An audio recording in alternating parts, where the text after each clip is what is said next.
their first ever Rugby World Cup. Can you share some insights and memories you have from that tournament in 1987?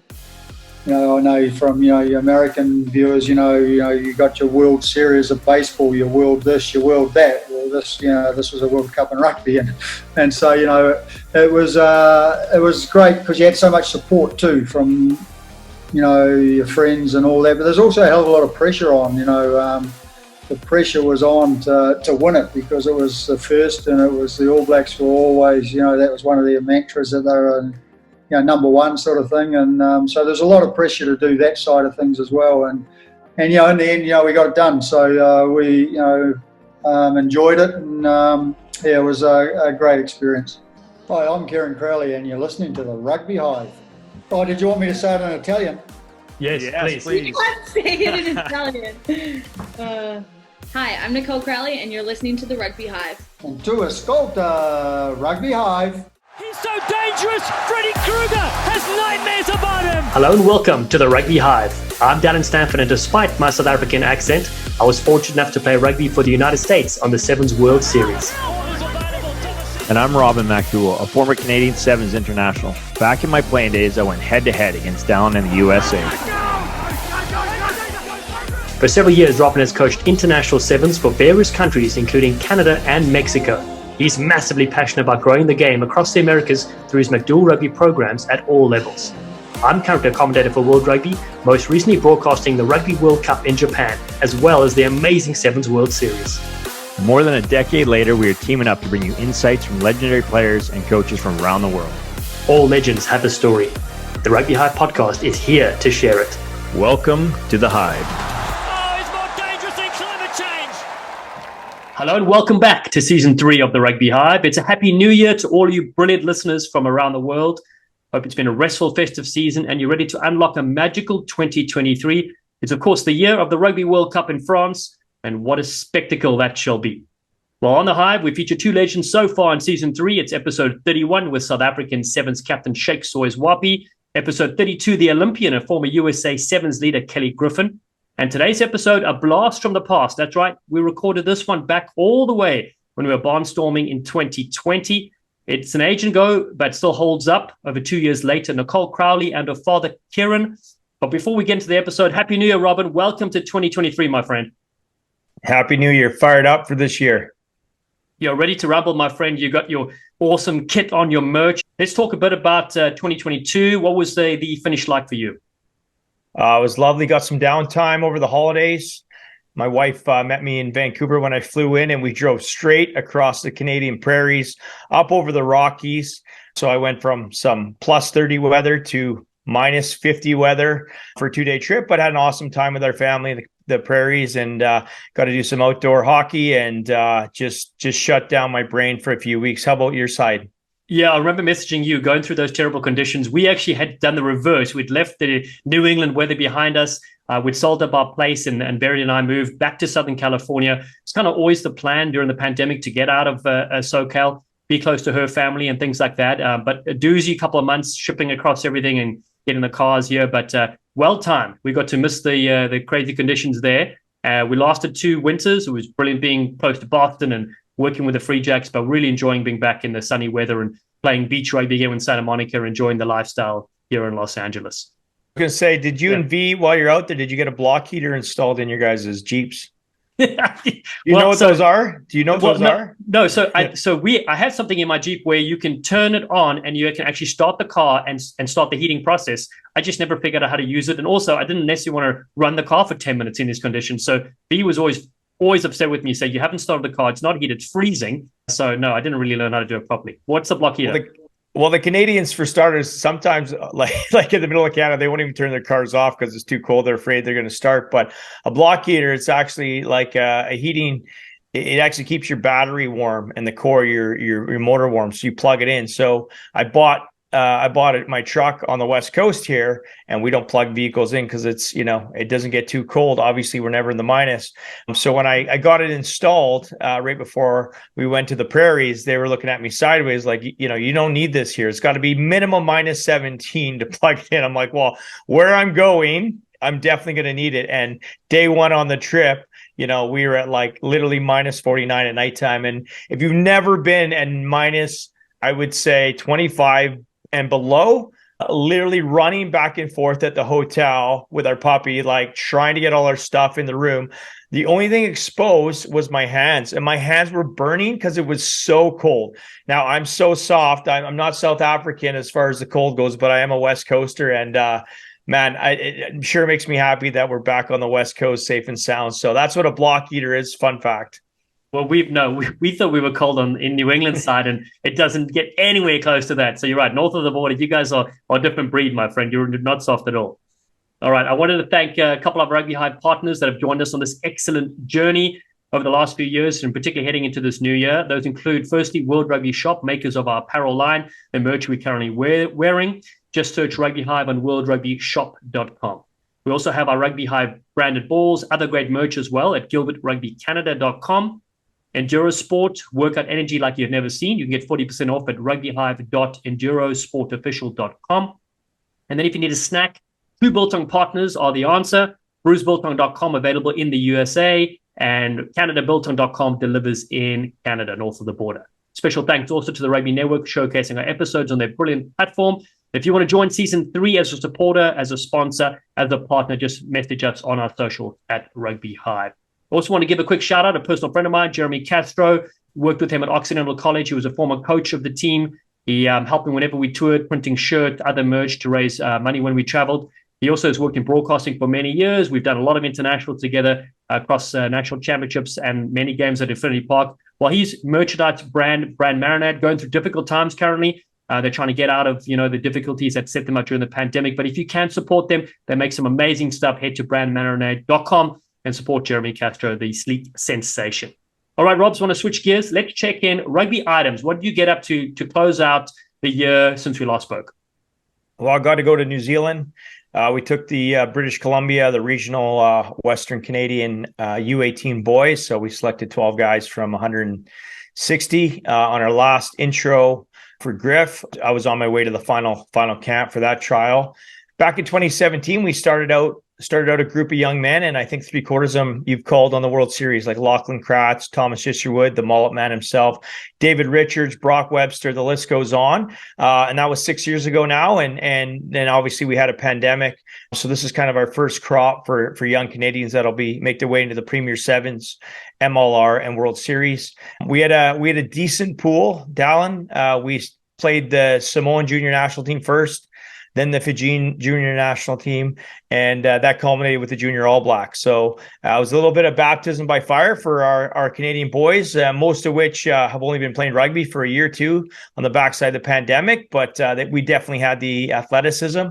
It was great to get down there. Obviously, summer in New Zealand. I got to see KT play with Carlos Spencer. They had a bit of footy going on at halftime, showcasing for the kids. So there was a lot of star power there in New Zealand, and just a great experience to see these kids get a taste of what's out there for World Rugby.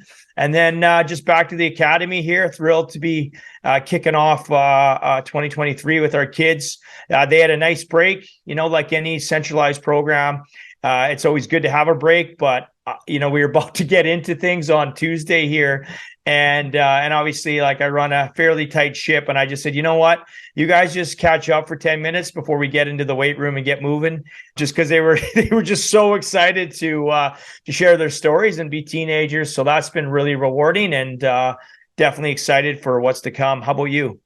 Yeah, you're doing brilliant work there, obviously, with the academy. It's so great to see the social media coming out, and been following it obviously from abroad. But now I want to go back to one thing you mentioned, Carlos Spencer and KT combining. How many no-look passes? How many goose steps? Give us the commentary. I mean, like, I don't get too starstruck anymore, but when I saw Carlos Spencer, I mean, he's probably still got 4 or 5 caps in him, like Quade Cooper. But yeah, it was brilliant to watch. It's just like, casually walking around, New Zealand, and obviously the grounds at the World Schools Games, and just, it'd be like, obviously for those hockey fans, it was like Wayne Gretzky, Mario Lemieux, like just like the best players of all time, just chilling, which is pretty special. And then got to meet up with one of my original mentors, Dave Mays, who's an English gentleman, a big Hive supporter, but He lived in the Caribbean and coached a bunch there after he spent time in Canada. And so I hadn't seen him in like over a decade, but I talked to him weekly. He's gone from being like one of my, my playing mentors when he was a coach, and now he's been one of my coaching mentors. So he was there coaching, and, I got to reconnect with him, which was magic. And then, I've just obviously everything New Zealand has to offer, and, rugby mad people. And then, of course, I had a couple of my academy boys, one of our graduates, Jackson Jones, that featured with the Senior Bears. He was carving young Ian Anderton Teasdale, and then Al Douglas, one of my Prairie Academy kids that's moved to the coast, and they got a feature. So again, having that opportunity to find the talent, develop the talent, and then get to see them perform and find joy was definitely a sweet spot for me. Oh, that's so great. Yeah, also close out the year was really good to call some of those remote games. The Rugby Europe Super Cup got to the semi-finals between Tel Aviv Heat and Lusat Anush. A brilliant contest. The men from Israel advanced to the final. They just fell short to the Georgian powerhouse as the black line, but it was really cool to be able to call from the bedroom / kitchen, the home office. And then we were meant to connect, obviously, at the RAN Sevens in Mexico City. Both our plans got derailed for that one. Sevens World Series. I definitely had FOMO when they played in Dubai and Cape Town. I was meant to do those events, but moving to California, it took up that time during that period. But then the Freetail Sevens, I got a chance to go back to Austin, Texas, do my third Freetail event, brilliantly organized by Ryan Walker and Justin Hale. We had World Rugby referee sensation, who the Gaz has featured, Kat Roche. She led the officials. Norma Salinas was our sleek sensation photographer. And the action on the field certainly delivered. Plenty of upsets in the women's division. At the death, All Blue took out Chicago North Shore, and the men's competition, NAV Sevens, continued their unbelievable form, high-stepping their way through against Faith Rugby. $8,000 prize money up for grabs, bottles of champagne going down like a homesick mole. It was really a great way to finish off the year. And then, Rob's 2023, so much to be excited for. Well, just going back to the Freetail Sevens, I got to tune in and hear you yell. Shout out to the NAB guys. Those guys, like, I don't know what they're feeding those guys, but they got a winning combo. Those coaches in there, a couple experts. Like, those guys are just trophies on trophies. Good old CJ Jones, like, getting it done again, and a couple Canadians down there, and then. I was doing some scouting for the Premier Sevens and Loonies, and there was a number of Loonies featured in there. Amanda Hall and Sativa Pihikaru, and then some other rock stars like Lindsay Mahoney from Arizona that played for the headliner. So there was a pile of talent in that tournament, and it's definitely being back in Canada where I was surrounded by snow, looking at that sunshine. I'm going to have to get down to Freetail at some point. Yeah, no, we definitely need to get you there. I mean, you are half Texan anyway with your cowboy boots and rodeo kind of skills. So we need to do that for sure. And then, Rob, tell me, what are you excited for in 2023? What's coming up? Everything. Like, this is the year. Like, oh man, all the projects have been coming together, but just more, hopefully some more jars and coffees on the road with you and all my American colleagues. Taking the Loonies to another level. That's my number one focus right now outside of my academy, is building that program, lining up. I got 3 ID camps across Canada this year, looking for talent for both men and women. And I don't know if another tattoo's in the works outside of my staff that's going to be working with me, but definitely looking to go strong there this year, and we're gonna have like a preseason camp up here in the north.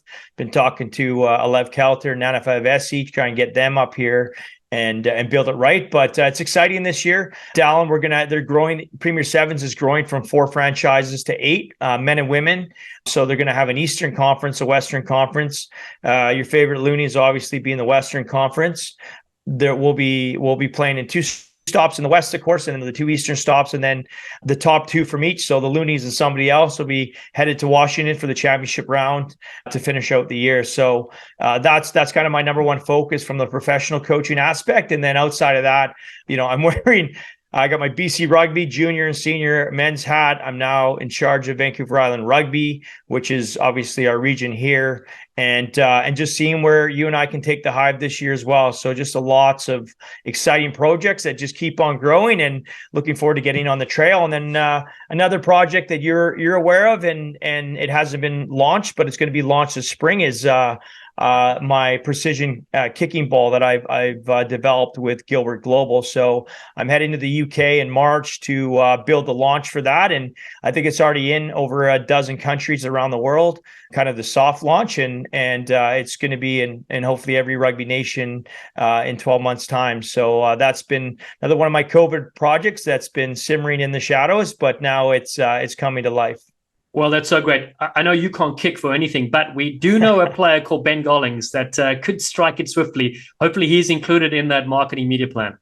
Well, speaking of Gollings, his son Rocco debuted for Australia. So I gotta finally meet Rocco. I might have met him when in Seattle days early on, but Rocco's now playing U18 Wallabies. He's actually, I think, in Fiji right now, playing in one of the tournaments there, and so he's getting to spend some time with his dad and his younger brother and sister, which is great. But I sent a picture to Ben, and Ben, obviously being an England star, working with Fiji, he goes, it's crazy seeing my son in an Australia jersey, but he looked good, and I was so excited to see Rocco play, and I only got to watch him play one game, just the way it worked out with our schedule, with our games, but he was carving everything. He set up he scored the first try, set up 2 tries, and was just all over the field. It was just like a complete clone, and he had the dirtiest mustache. So it was class. I'm a fan.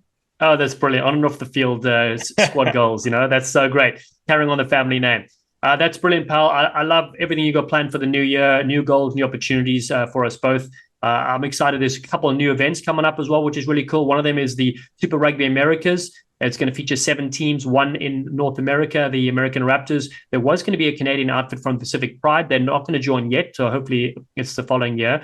But 2 teams from Argentina, one from Brazil, one from Chile, Paraguay, and Uruguay. Competition starts February 18th. I'm doing 5 of the 6 home games for the Raptors at Infinity Park. So it'll be fascinating to see how that American team does in the competition. They formerly had crossover players, so we'll then bring in some more rugby experience. We'll have to see how that goes. And then Major League Rugby Season 6 around the corner. For me personally, I'll only be involved in a handful of games, unfortunately, because the remote studios are based in Indianapolis on the East Coast, a bit too far. And then the other studio in Austin, they've got a few people that live close by. It will be interesting to see how those broadcasts go that side. World 7 Series, brilliant. We'll be in LA. Your neck of the woods, Vancouver. We'll hopefully meet up there. And then Hong Kong and Singapore legs. And the thrilling year, which the top 4 sides and the men and the women will qualify for the Paris Olympics in 2024. And then you mentioned the Premier Rugby Sevens, a record number of events. Can't wait to funnel some copies and some jars with you. And as you said about the tattoo, I think you got to keep this tradition alive. Maybe it's something different. You get the city tattooed where you win. I don't know. We'll have to come up with something fun. We'll have to get your mom involved as well. It's an initiation for all our for the other staff. Put it that way. It's part of their contract. That's true. Or when let's say you win the Rugby World Cup, how they put the year on or that sort of thing. So anyway, we'll talk about that later. And then, as I said, one of my big goals is Rugby World Cup France 2023. I plan to be there, hopefully with World Rugby. If not, then celebrating the tournament with the missus and several friends. It's going to obviously be a brilliant country, a brilliant tournament. Just can't wait for that. It's each year. There's always such a big pinnacle event happening every single year, and that's the great thing about the sport. All right, pal. Let's preview episode 33. Nicole and Kieran Crowley. As mentioned earlier in the intro of this, of course, the content is not as current as it could be. It was filmed during the pandemic, recorded there. Kieran then was promoted after our episode, probably because he was on the Hive, promoted to coach Italy in May of 2021, caused a couple of major upsets. One of them was probably one of the bigger upsets in World Rugby, defeating Australia 28-27 on the autumn tour, and then early in the Six Nations beating Wales 22-21. He, of course, coached with Benetton Rugby. They won the Pro 14 Rainbow Cup. They were the champions. So many great things there. I had never met Kieran before, but I've spoken to him when he was coaching Rugby Canada. And then Nicole as well comes in as a sleek sensation, who you know them both really well. Yeah, my first impression with Kieran, I was playing in the 7s team when he took over the 15s. And then after I finished playing, I was obviously right into the coaching and finding the talent like a young Pat Kay and stuff when he was 18, 19. And so I went to the 7s camp down the road here, and I was just kind of one of the observing guest coaches.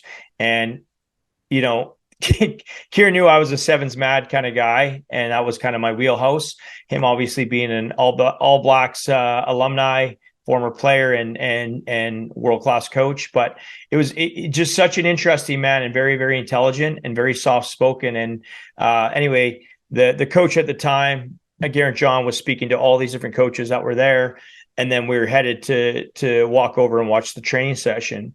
And Kieran said to me, he goes, do you want to walk with me to the field and we'll take the long way? And I said, sounds good. And he asked me questions from the clubhouse all the way to the field, which was like a 5-10 minute walk. And I was just like, I've been coaching for 20 years, but I was obviously new to, more higher performance coaches. And you got one of the classiest guys out there, but here he is asking me questions. And I'm like, that really was an eye opener for me as a coach.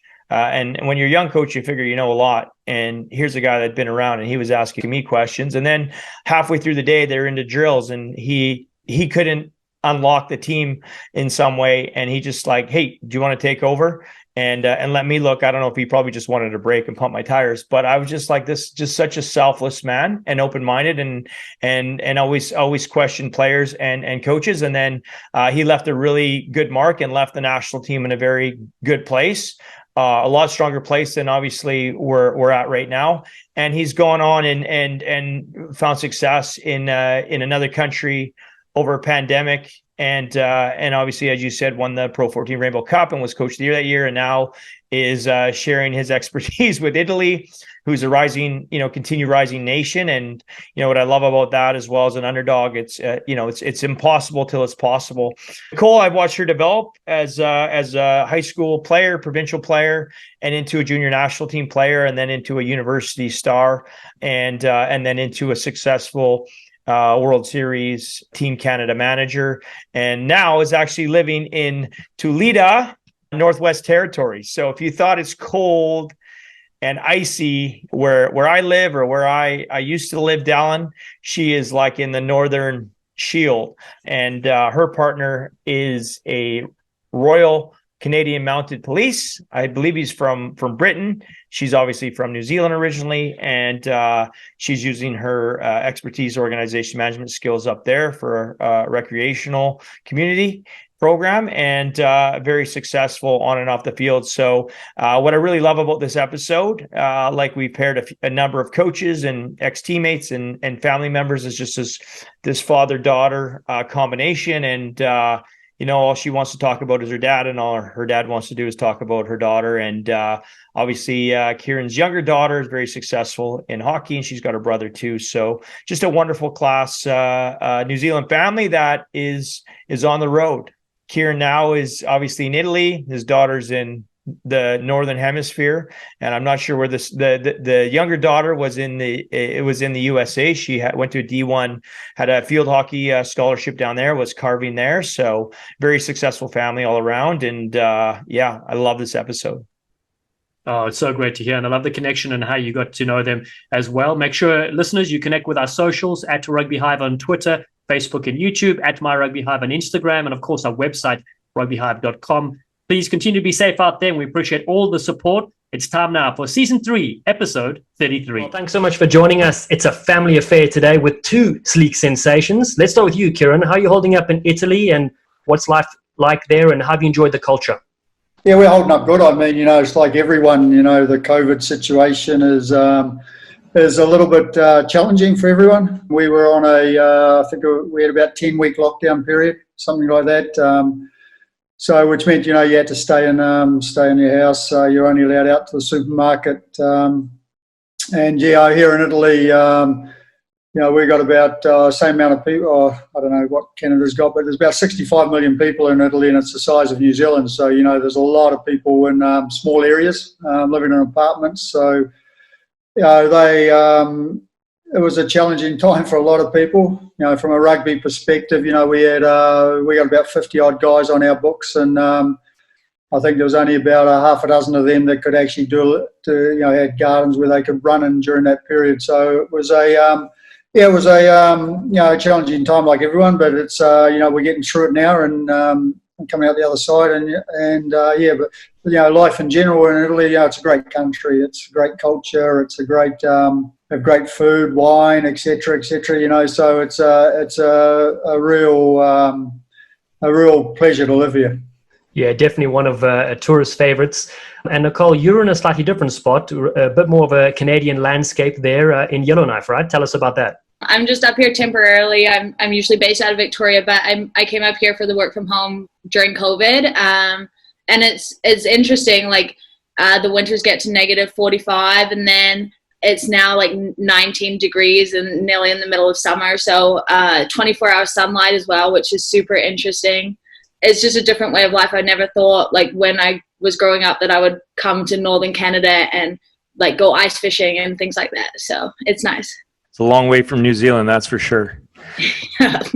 Kieran, we'll start with you, just diving into your younger playing days. Can you tell us how you got into rugby and what other sports you played growing up? Yeah, I mean, New Zealand, New Zealand rugby is a national sport. So, you're sort of, I was from a little country town called Karponga. We're all dairy farmers in that area. The town was a little service town. Only had a few hundred people with a hotel and a couple of service stores for the farming area and that. And I went to the local primary school. Only 100 people, 100 kids went to it, and you sort of start off there. When you're 5 or 6 years old, just playing in the playground and so that's where I first started because it was just rugby. Everyone played rugby or netball.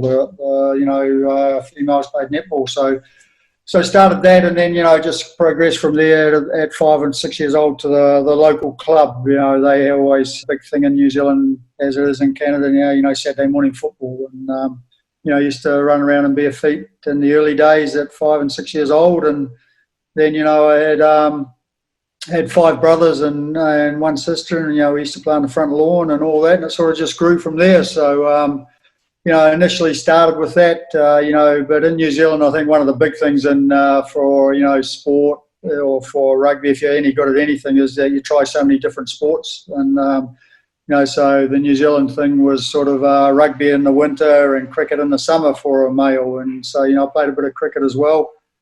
And like hitting the golf ball, that sort of stuff. But sort of got to a stage because I was playing in the era before professionalism. So you used to work on the farm and then go to play rugby or whatever it was. And so I sort of got to a stage where I had to choose between the rugby and the cricket. And it just happened that the rugby was on when I had to decide. So, that went that way. Seemed to work out for you. I'd be interested. I'd be interested to see how many All Blacks came from a farm over the years and still do. Oh yeah, there was a lot in our time. I mean, we weren't on weight programs or anything like that. There wasn't, like I said, it wasn't professional rugby. You used to get the rugby's changed so much now. You used to get the hard forwards that used to be working the freezing works, or they used to work on the farm. There just used to be a lot of provincial teams like that. But, as society's changed and, the workforce has changed and that, and then, rugby went professional. And it's changed massively. But, certainly coming from a farm certainly grounded you in values and made you appreciate what you had, etc. So, completely different to like the academy system and everything like that now. And Nicole, what sports did you get involved in growing up in New Zealand before you transitioned to Canada? I guess like Dad was a head coach of rugby at the time, but he never pressured us into playing rugby, and only my brother played for a few years. But I was playing a lot of netball and a lot of basketball at the time, and I got into cricket a little bit. I wasn't very good at it, but I think we were like growing up, we were told to try as many sports as we could. We were always doing something. We weren't allowed to sit inside and watch TV. We were allowed maybe half an hour a night after school watching cartoons or whatever it was, but we were always at some kind of sport training. So very mediocre at a lot of different things. That's good parenting, right? To make sure you're active outside and making friends and keeping busy with, your brothers and sisters. Kieran, let's switch back to your rugby playing days. Most people dream of playing international sport for their country. You obviously excelled at cricket. For our American listeners, it's like baseball, just very confusing. But to represent the All Blacks, to wear the famous New Zealand jersey, what was your pathway like to eventually getting your first international cap? Yeah, I probably came from a different sort of pathway to a lot of people because, the club I played for was Karponga and we were only a bunch of farmers really who, every little town in New Zealand had a rugby club, and that was a sort of meeting point and social point. And So, we used to, you never knew how many you were going to get to training because, there might be things on the farm that kept guys away and that. And so, we weren't a great team. We were, there was, a number of divisions in the Taranaki area. We were always in the second division. But I was lucky enough to, probably have get selected for the provincial team early on because of a couple of performances, I suppose, or someone must have seen me play. But I was lucky enough for that. And then, from there, lucky enough to have a couple of good performances for the provincial team, which then got me into the New Zealand under-20s. So I was in that for 3 years, and then sort of progressed into the All Blacks side. And it was a progression that in those days Auckland were very, very strong, and Canterbury, and so people getting in from particularly a back probably from outside those places was a little bit of a surprise, I suppose, in some respects. But I was lucky enough to get in there and then have a couple of reasonable sort of games, and sort of ended up playing for about 8 odd years for them. So I think it was about 83 to 91 or something like that. So yeah, great experience. And it's like I say, it's the national sport of New Zealand. So there's a lot of people who've got a lot of opinions. Yeah, I would imagine, but a remarkable career. Let's talk about that iconic team that you were part of at the first ever Rugby World Cup. Can you share some insights and memories you have from that tournament in 1987? Yeah, I mean, it was the first World Cup. So, it was, I suppose they were testing the water a little bit. It's completely different now as far as, because it's growing so massively from a commercial standpoint. But, the fact that it was in New Zealand, in your home country, it was, there was a massive buzz around it. But I remember, it was just the excitement of being there, and it was called a World Cup. I know from, your American viewers, you got your World Series of baseball, your World this, your World that. Well, this was a World Cup in rugby. And so, it was great because you had so much support too from, your friends and all that. But there's also a hell of a lot of pressure on, the pressure was on to win it because it was the first, and it was the All Blacks were always, that was one of their mantras, that they were, number one sort of thing. And so there's a lot of pressure to do that side of things as well. And in the end, we got it done. So we, enjoyed it, and it was a great experience. That's epic. Nicole, can you tell us about your rugby playing days in high school at Shawnigan Lake School, and going on to represent BC as well? Yeah, so I didn't get involved in rugby until I think grade 11. And I actually got involved. This one girl was like pestering me for years to start playing. So I finally did, and I actually really enjoyed it. So I started then, and that same year I made BC in the summer, which I wasn't planning to. And then I kept playing for them for about 4 years, I think. And then that opportunity came to go to University of Victoria and play rugby there, which was awesome. Playing at university is like completely different than high school and provincial levels, and you're training every single day. We sometimes Wednesday would have conditioning in the morning and training in the evening, so it was more like more structured environment than I was used to. And so I ended up playing there for 3 years on both their 7s and 15s team. What were some of your highlights from your Vikes days? I guess one of my highlights was obviously winning Canada West. So we ended up beating University of Alberta in the semifinals, and we were coming in 4th. So we got to the finals, and that took us to nationals at Queen's. So that was definitely a highlight. But also in that time when I was at UVic, I was playing with BC in the summer, and we got to win a national championship. So I got to captain the team with that. And so that was definitely a highlight, being able to do that with some of my best friends and people I was playing with university with as well. What was your dad's support like? I know he's a humble, quiet, calculated man, but what was it like once you started playing his sport? Yeah, he was always there on the sideline when he wasn't traveling with my mom. He always had tips for me after the game. So, always things I could be improving on. But he did get involved. He let the coaches that were coaching me do their thing. And then when we were at high school, actually, they asked him if they wanted to be our high school 7s coach. So he jumped at that opportunity, and, going to high school provincials with a national team coach was pretty cool. We only got third, which is probably Dad's worst performance as a coach. I think we overachieved that year. Yeah, definitely did. So, yeah, he's always been there. You know, they, like, both my parents been always supportive of mine and my siblings. Sport goals, whatever they have been. Like, I just eventually chose rugby, but my sister's a national level field hockey player back in New Zealand, and so they've always go out of their way to support us in whatever those goals are. So, yeah, it's been awesome. That's wonderful. Must have been very proud for you, Kieran, as a dad, watching your daughter play. Oh yeah, we are proud of all the kids. You know, as long as they are happy in what they're doing, and you know they're doing something like that, it's great. So you know, all three have been we've been very lucky in that they've all chosen to get involved in things like that. And you know, I think team sport and even individual sports, you know, they teach a lot of discipline and you know, a great character building. Moving on to your coaching story. So what was your transition like from being an All Black and playing over 200 games for Taranaki to becoming a coach? And what were some of your coaching influences as you made that transition in those early days?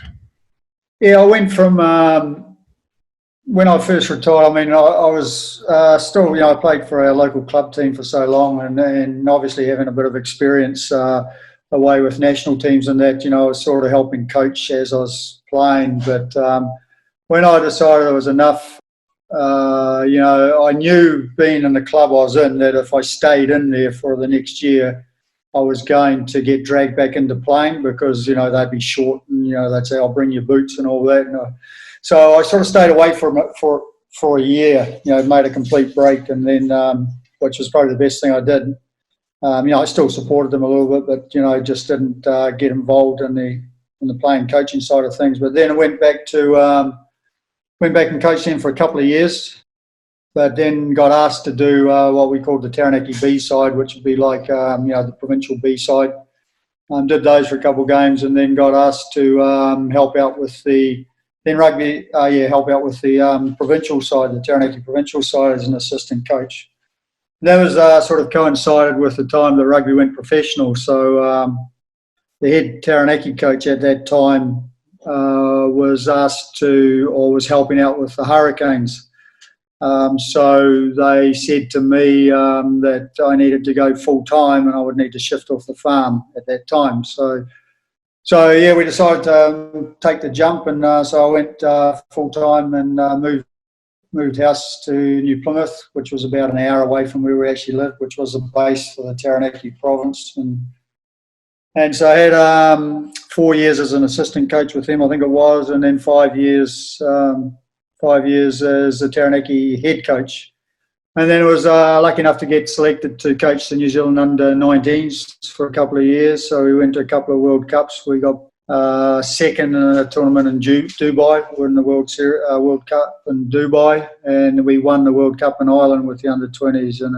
But, you know, it's funny how you look at things as coaching, because I believe that what we achieved with the team that got second as coaches was a hell of a lot more than what we achieved with the team that won it. Because, you know, the team that won it had guys like Sam Whitelock and Crotty and, you know, all those guys that are All Blacks now, whereas the team the year before had very few All Blacks in it. And, you know, so I thought we achieved a lot more with the team that got second than the team that got first. So it's just interesting how sometimes, you know, players make coaches, I suppose. So I did that, and that was how I transitioned into the coaching side of things. And then you got an opportunity. In 2008, you moved your family across to Vancouver Island, take over the Canadian men's program. How did that opportunity come about, and was it challenging to move your whole family across, you know, your kids, Nicole, Casey, and Jaden? Yeah, I mean, it was, I got to where I got to in New Zealand, and, you know, a new CEO came into the Taranaki province, and, you know, it was time for me to move on, really. You know, you can't stay somewhere forever. And I applied for one of the Super Rugby jobs, and I got down to the last two. And the feedback I got was that I hadn't been outside my comfort zone. You know, I'd been in Taranaki, and, you know, I hadn't really, I suppose, explored other teams or other cultures, et cetera, et cetera. So, you know, sitting there thinking, oh, well, what the hell am I going to do then? I might have to go back to the farm. But then, you know, we looked at things, and, you know, there's a couple of jobs that were were available at the time. There was the American national coach, so I applied for that, as well as the Canadian coaching job, and never ever heard back from the American guys, but the Canadian guys, they replied and flew over and had an interview, and we went from there. And it's a big move. The kids were, I think they were 10, 12 and 14 at the time, I think it was. So it was a big move for them, and with Sue as well. But, I found, kids adapt pretty quickly. Yes, they've got friends that they leave, but then they, get into schools or get into sports teams and make friends again pretty quickly. And then that also, gets, as parents, you get involved with parents of other kids and who, they are involved with sort of things. So the transition was, probably a lot smoother than what a lot of people would think that the transitions are, but because we were going to an English-speaking country too, it's completely different if you go to a foreign-speaking country. So it was it was fine. I mean, they're still, home's always home, isn't it? But now, Nicole and the others, they've lived in Canada longer than they have in New Zealand now. So it's Canadian citizenship and passports and all that. So they, I don't know where Nicole calls home now. Yeah, Nicole, we're going to we'll get to your accent in a bit as well. What was it like for you as a young teenager to move to North America? I mean, accent-wise, I struggle to understand Robin every day, and I've known him for years, so. Yeah, well, one thing that Dad, missed out of that story is that we as kids actually drove a pretty hard bargain to move across to Canada. So we said when he was coming over for his interview that if he got the job, we would only move if we got to go to Disneyland. That was our thing. So when he eventually told us that we were going to be moving to Canada, the first thing that he said was, well, I guess we're going to Disneyland. And then, so that was something that actually eased our transition because we stopped at LA on the way. So we were all looking forward, it was sad leaving, but we were all looking forward to Disneyland because that was kind of our goal out of the whole thing. But yeah, now it's totally different. I love it here. All my friends through high school and university are all here. I still maintain a lot of relationships with my friends back in New Zealand. And when I'm lucky enough to go back and visit, we try to catch up with some of them. The hardest part is leaving all your family and your cousins. We, both my mom and my dad's side, we have really close-knit families and used to have Sunday lunches together after church or Christmas and everything. And so the biggest part for me was leaving the family and leaving that kind of connection you have. And now with my parents in Italy, my sister's back in New Zealand and my brother's in Ontario. So I'm kind of a one-woman army out here. And so sometimes, you do get homesick.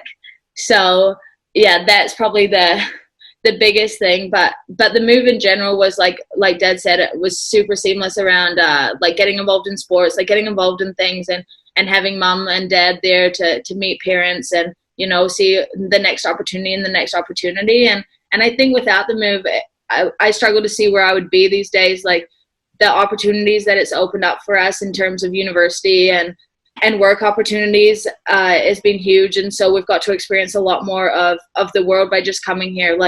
When I was growing up, I would have never thought I would be in Northern Canada, where it's -45 for half the year. So yeah, it's been awesome. Well, you're a true Canadian now. You got street credit after going up north for sure.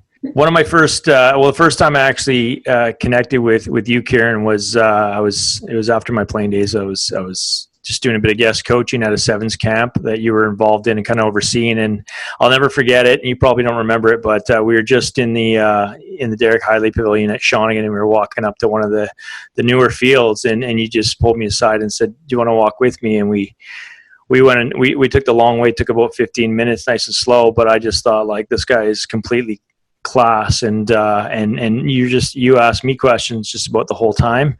And we've had a lot of foreign coaches that have come over, but not all of them actually ask questions and ticked a couple boxes with the locals. And that approach, not only did I appreciate it, but it definitely impacted me as a coach, as a Canadian coach, but also a coach that's now worked in other countries. So that just says a lot about your character.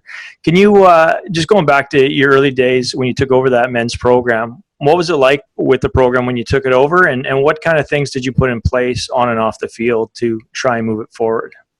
When I first, because I went over first before, before the family shifted, so I had about a month or so there, I think, and then I went back to New Zealand and we come back together. But when I first got there, then they decided to send me around the country to visit all the provinces. So that was a bit of a whirlwind.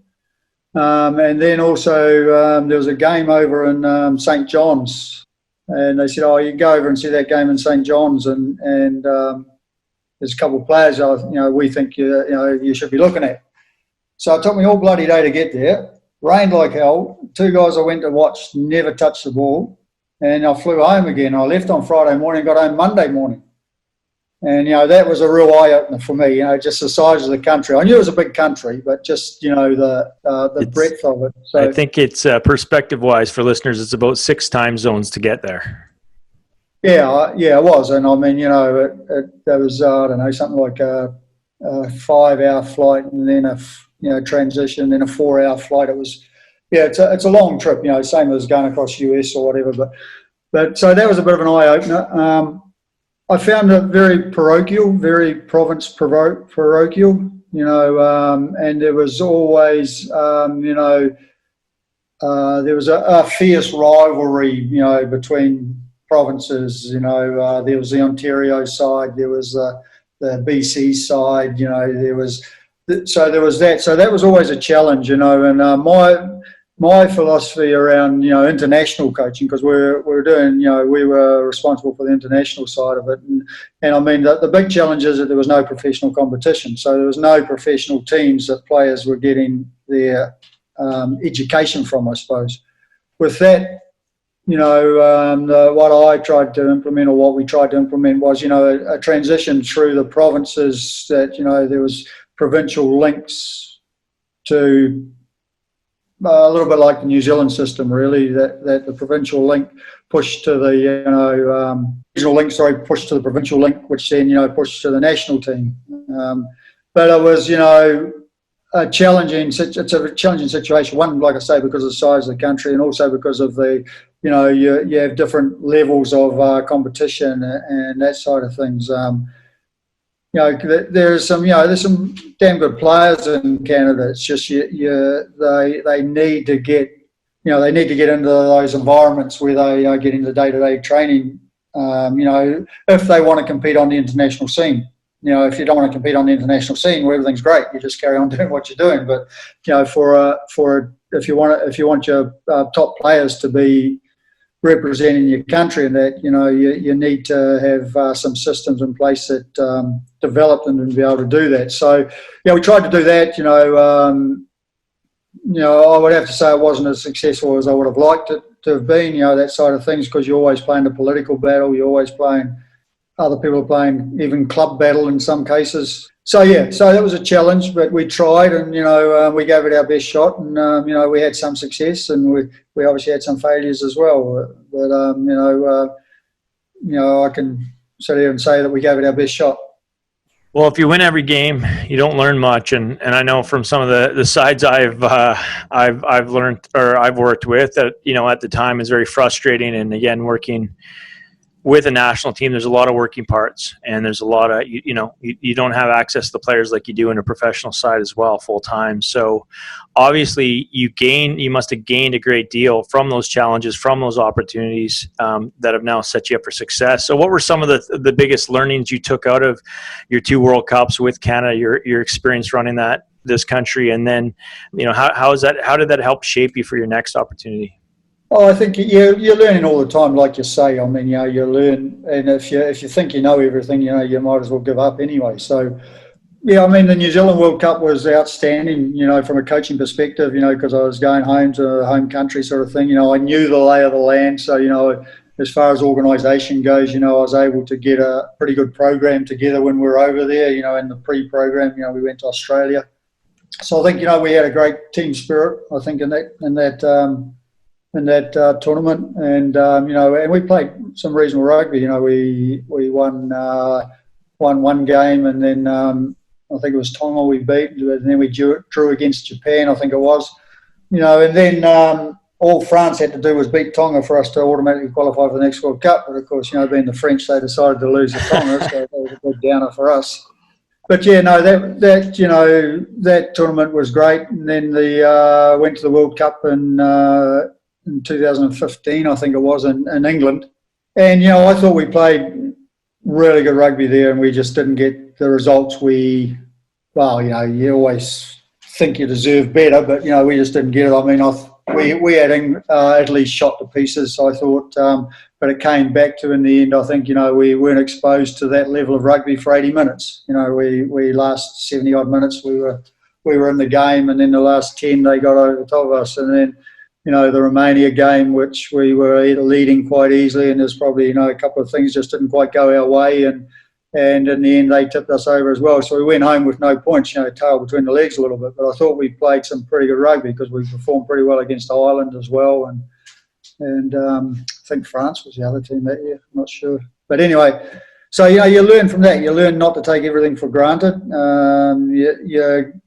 It's different because it's interesting too. How you've got to adapt to things. Like when I was in Canada, I had an interview for the Blues job, Blues Super Rugby job in New Zealand. John Kieran got the job. There was him and me, and Pat Lamb, who's now coaching at Bristol. We were in the final three. Pat was a coach, but they asked him to reapply. But so I had the interview by Skype, and they were asking about my leadership philosophy and how I do things from a leadership with the Canadian side. And what they didn't realise was the challenges that you can't fly all your leadership guys in from all over the country. You haven't got a budget to do that, so you got to do things differently. And so you learn how to adapt to the situation you're in. But in New Zealand, they couldn't understand it. They couldn't understand that you didn't have the money to do this, or you didn't do it this way, sort of thing. So I think when you're coaching in a tier 2 country, as Canada is, you've got to learn to make the most of what you've got and get the best out of what you've got. And all the players and management and all that, and they were great. They give it 100%. And there's some good coaches and that, and they're all working to help Canada be better. So you've got to make the most of the resources you have. Yeah, certainly it's a tricky one. I know from being in the US as well, limited resources, and it is tough to compete as a developing nation as well. But let's talk golf for a moment, and it's not something we often say on this podcast. But Nicole, I believe you work with Golf Canada. Can you give us some of your learnings being involved with that sport and organization? Yeah, so I had a brief stint at Golf Canada for just under a year. I was hired in the professional championships department. So my role was to work closely with the PGA Tour and the LPGA Tour. And we put on the RBC Canadian Open, which is a PGA event, and then the CP Women's Open, which is the LPGA event. And it was very different. Like going, I guess, from working in team sports to working in individual sports was very different in how you interact with the players and the people. And also the money, like being in North America in rugby, there's not as much money. But going to, the prize purse of the RBC Canadian Open, the winner gets over $1 million. And so the standard of care you need to give the athletes, their requests are, over the top. Like everyone who makes the tournament gets to drive around in a BMW for the week, and they're staying at the nicest hotels. And so I think it was very, very different for me and very eye-opening.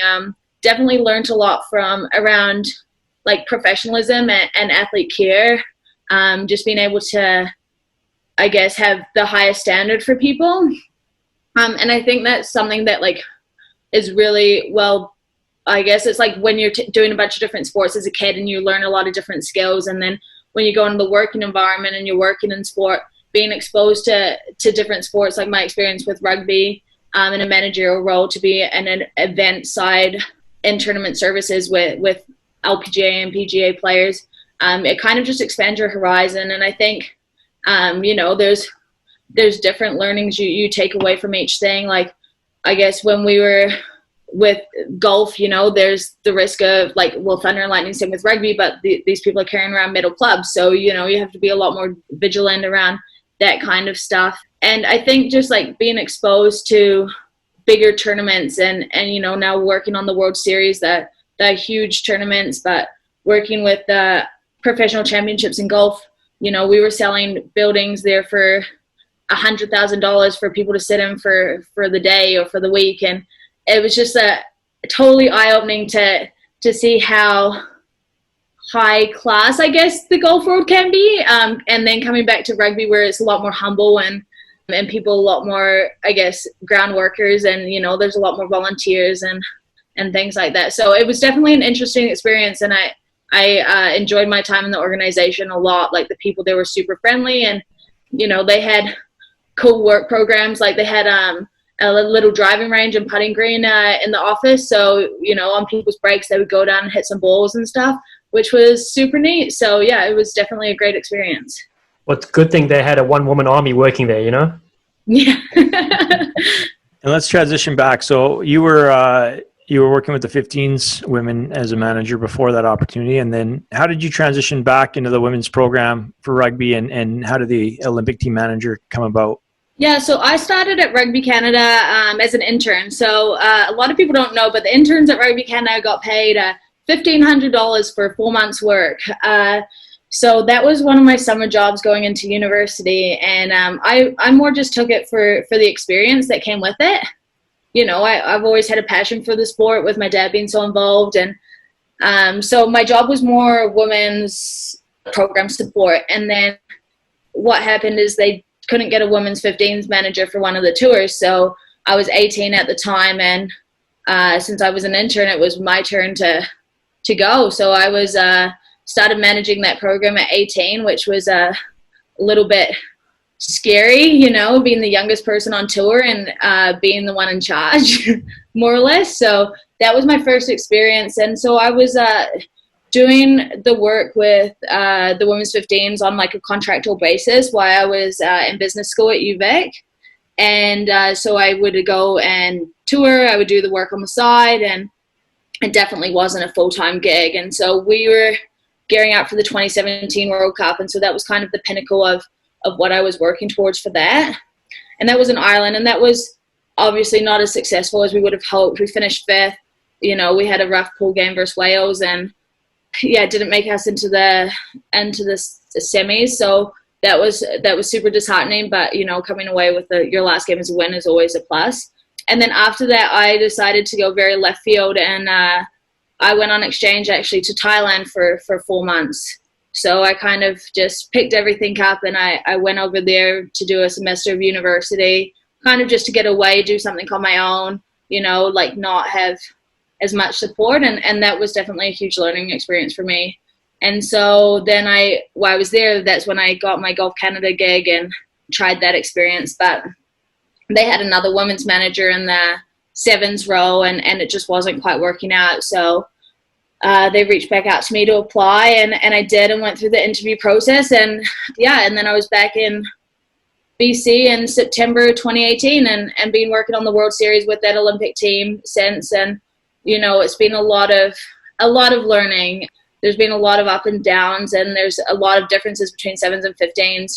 Like with the sevens program, we have the full-time structure. We have the full-time athletes that you're taking care of day in, day out, and then you're touring nearly once a month. So, being away from home for 2 weeks and coming home for 3 and then leaving to another time zone for 2, it takes a toll on you, but it's really rewarding work. And the countries and places you get to see are amazing. Like, I never thought I would go to South Africa or Dubai or places like that. Like, working on the World Series, that's definitely a plus of the job. You get to experience all these things.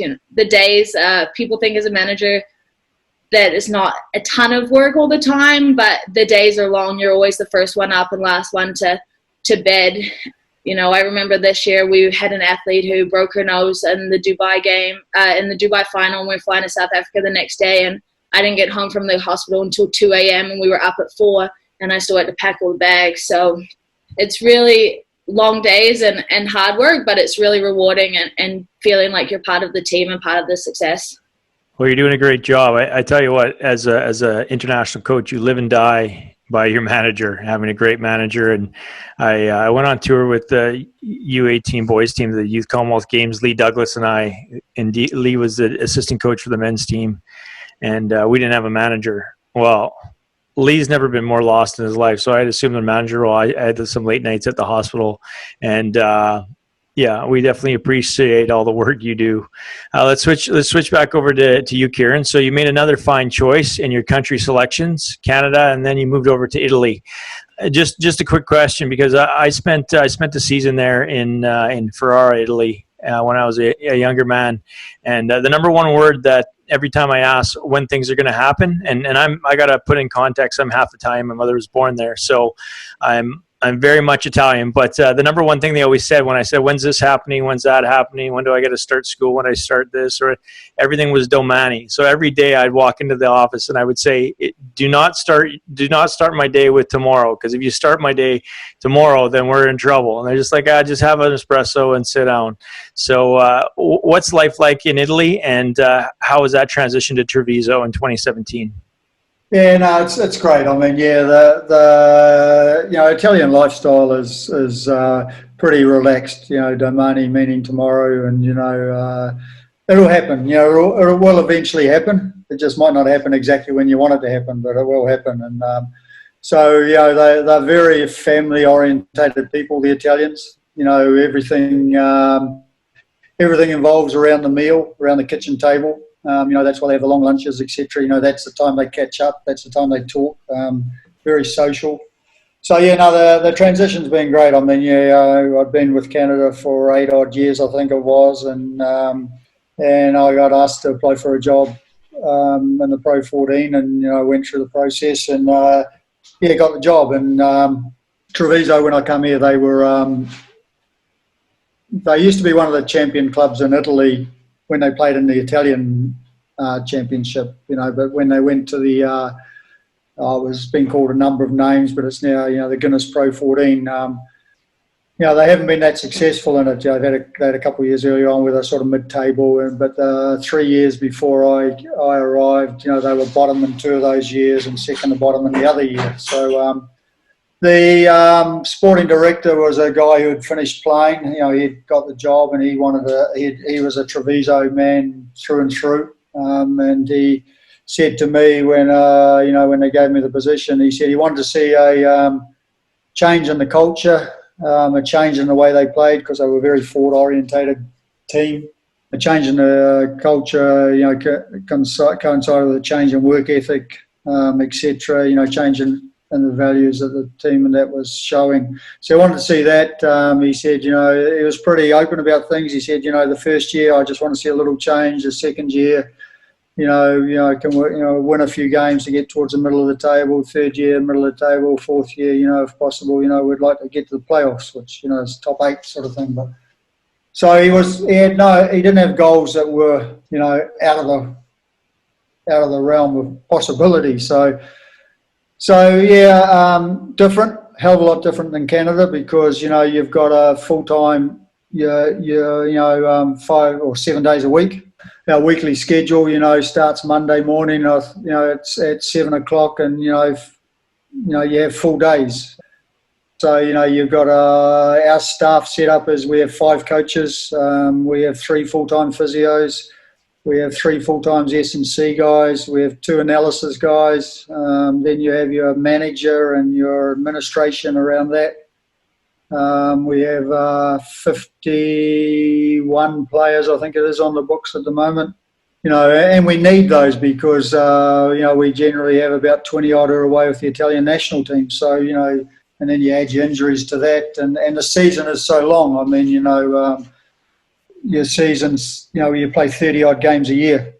So you've got to have a lot of numbers. Completely different from that perspective. Different in the fact that, we fly every second week. We fly either to Wales, Ireland, Scotland, or even South Africa to play games. So, there's a lot of travel involved.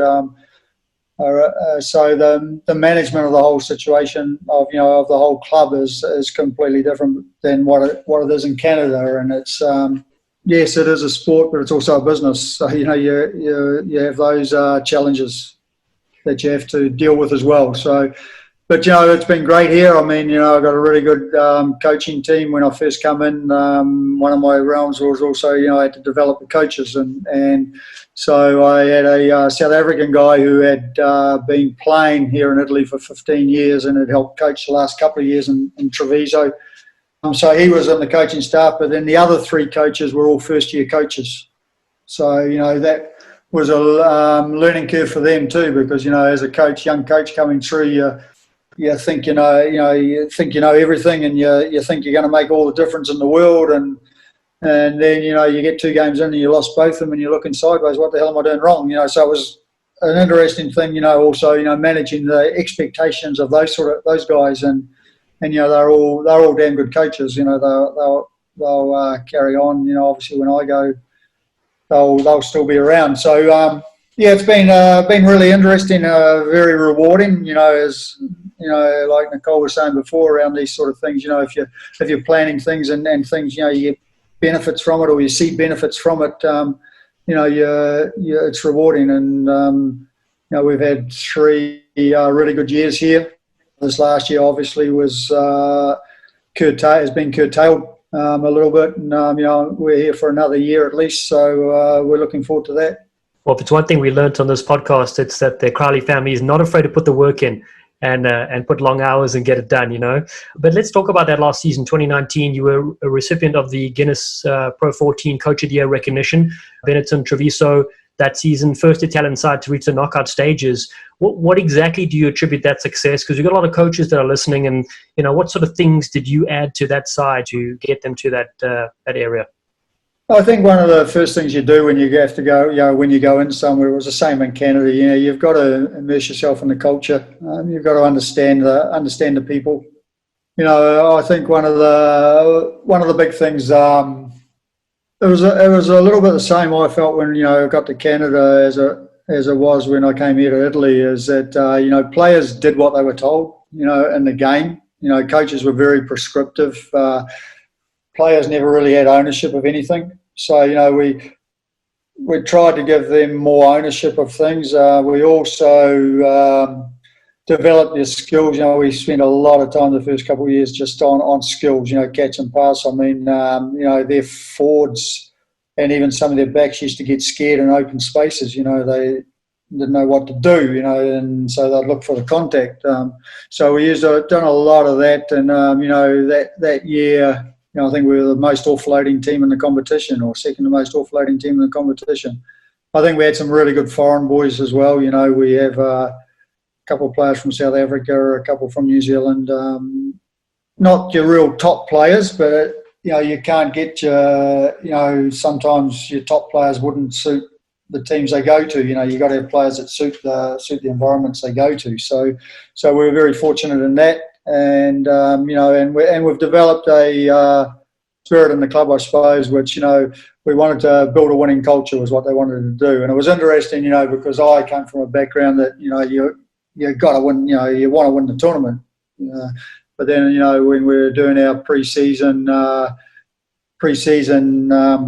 goals 2 years or 3 years ago, some guys said, we want to win the tournament, and then some guys piped up and said, well, I don't think we can. And if they don't think you can win it, well, you're never going to win it. So, you have to readjust your goals. And now I think we're at a stage where they think they can win it. So, that is a progression. Now, whether we ever will or not is in the lap of the gods, but, we'll work hard and see where we get to.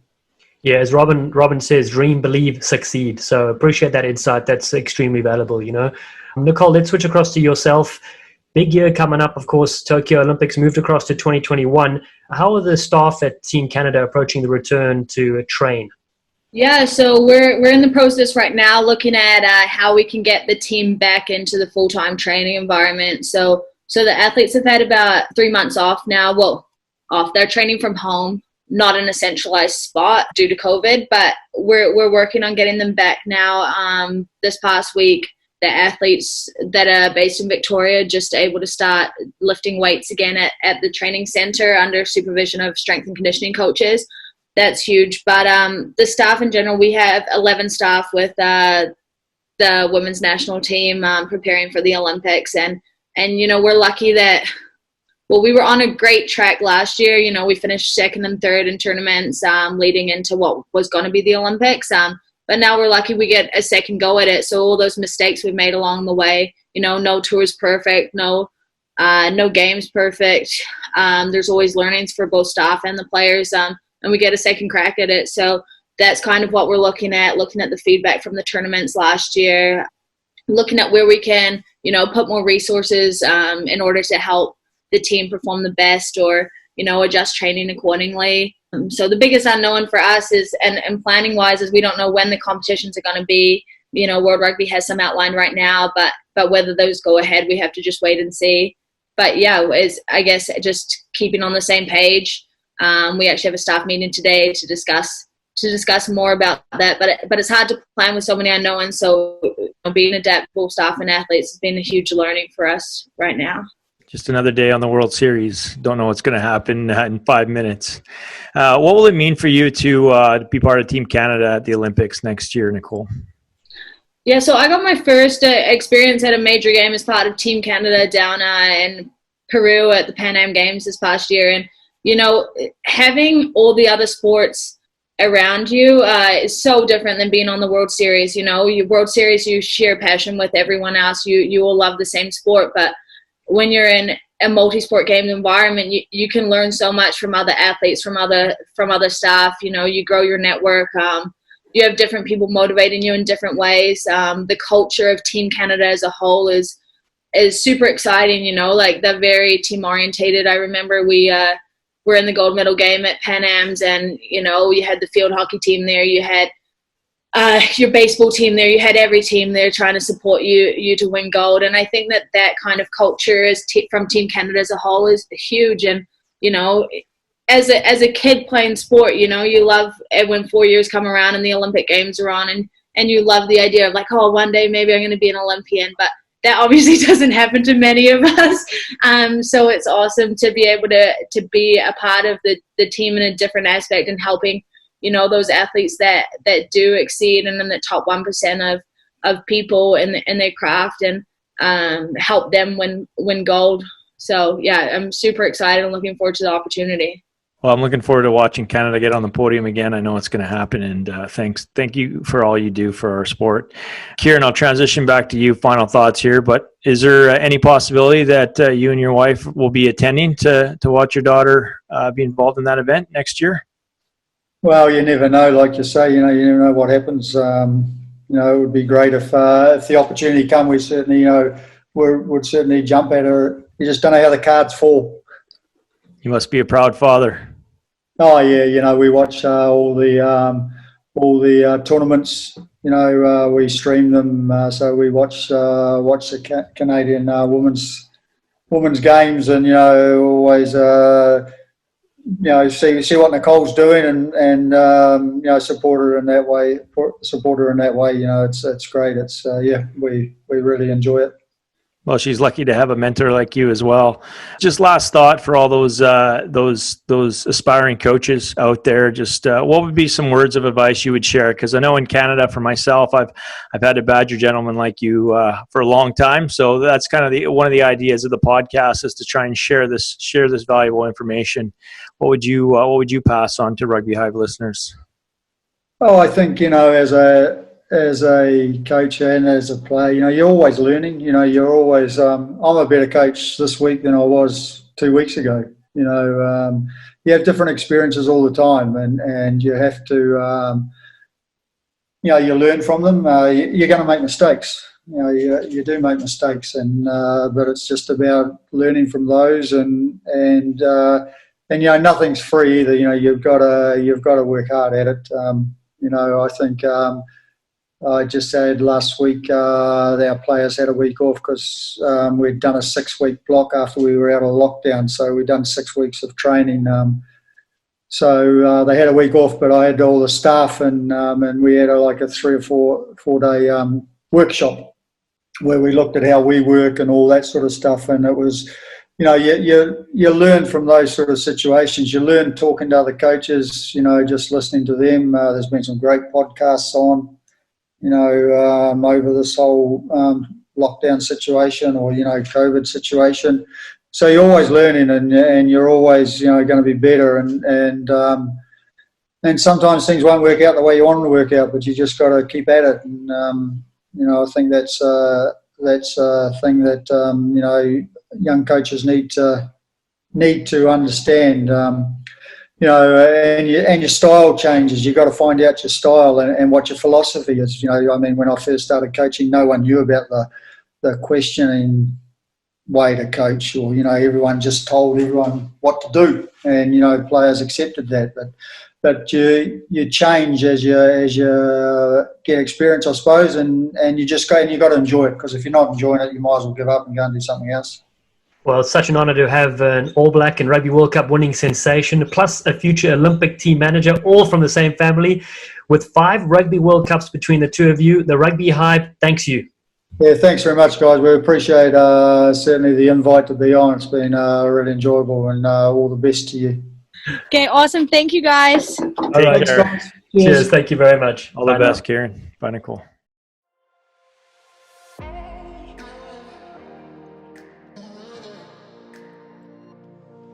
Also never stops talking, does Perenara, but I suppose that's the job of a scrum half. Set! He feeds. 5 out from the own line. Satutu picks up, finds Jordan. Jordan skins one. Back to Hoskins Satutu. Here comes Perenara. Back of the inside. Barrett! Oh, not even Wes Craven could have directed that. It's frightening from the All Blacks. And Beauden Barrett gets a popular try in DC.